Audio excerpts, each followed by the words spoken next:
भुदरगड तालुक्यातील अकुर्डे क्रीडा मंडळ अकुर्डे यांच्या वतीने कबड्डी स्पर्धेचे आयोजन करण्यात आले होते। वजनी गटाच्या कबड्डी स्पर्धांना प्रारंभ झाला असून भुदरगडचे पोलीस निरीक्षक किरण लोंढे यांच्या हस्ते स्पर्धेचे उद्घाटन करण्यात आले। या प्रसंगी किरण लोंढे म्हणाले की पालकांनी मैदानी खेळाचे महत्त्व मुलांना समजावून सांगून त्यांना मैदानावर पाठवण्याची आवश्यकता आहे।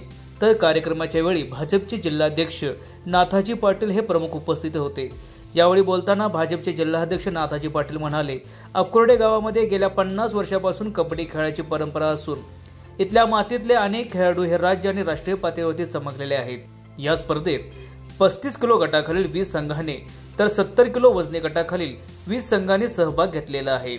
या कार्यक्रमात शेती उत्पन्न बाजार समितीचे माजी संचालक कल्याणराव निकम, क्रीडा प्रशिक्षक प्राध्यापक शिवाजी चोरगे, मुख्याध्यापक प्रकाश पाटील, सुरेश पाटील, शंकर जाधव, अकुर्डेचे उपसरपंच KM कुपटे, शहाजी कुपटे, नामदेव कुपटे आदी उपस्थित होते।